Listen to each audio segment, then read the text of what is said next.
For my actual speech, I will have a presentation aid. So, not right now. Imagine you've spent 8 years mastering complex surgery and animal anatomy, only to spend your first hour on the job being yelled at by a grieving owner because you can't explain why a life-saving procedure costs $2,000. Today, I'm discussing the critical role of communication in the field of veterinary medicine. Whether you are an aspiring vet or a pet owner, understanding these professional communication barriers ensures that animals we love receive the best care possible. To prepare for this, I conducted research on clinical communication and interviewed Dr. Smith, a practicing veterinarian at Patton Veterinary Hospital. First, we will examine the interpersonal challenges of high-stakes client communication. Second, we will look into organizational team breakdowns. And lastly, I'll propose a plan using a Calgary-Cambridge model to solve these issues. Now that we see the importance of the topic, let's dive into our first major challenge, talking to the humans behind the pets. One of the biggest interpersonal problems in this field is translating complex medical jargon into empathetic terms during moments of high emotional and financial distress. During my interview with Dr. Smith at Patton Vet Hospital, I asked, what are the biggest communication challenges in this profession?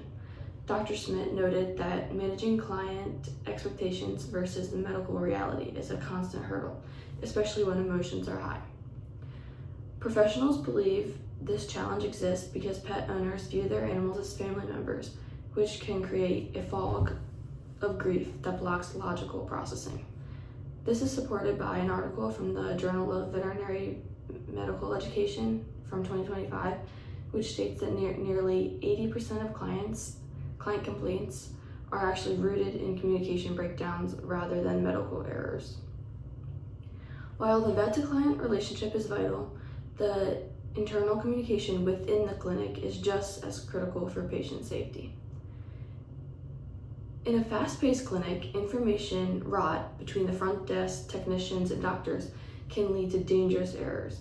When I asked Dr. Smith for an example of a team breakdown, they explained that during emergency shifts, verbal orders are often lost if not immediately recorded, Dr. Smith stated.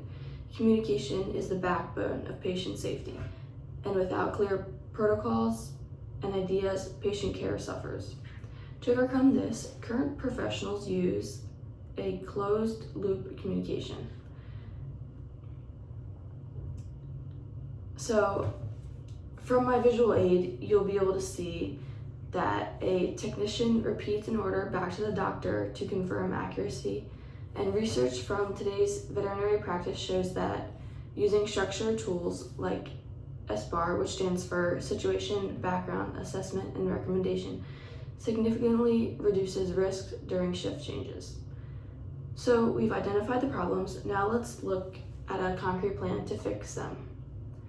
To address these issues, I propose the industry-wide adoption of the Calgary-Cambridge framework model. So firstly, interpersonal strategy is we will use signposting to tell the client where we are in the exam, which reduces their anxiety. So next is organizational strategy, and clinics should implement mandatory SBAR handovers for every patient. Dr. Smith suggested that college students should prepare for these challenges by taking interpersonal communication courses to handle the human side of medicine. So today we've explored how veterinary medicine is as much as the people as it is about animals. We looked at bridging the client communication gap, standardizing internal team protocols, and implementing the Calgary-Cambridge model. So success in this field depends more than just medicine and the stethoscope. It depends on your human connection abilities.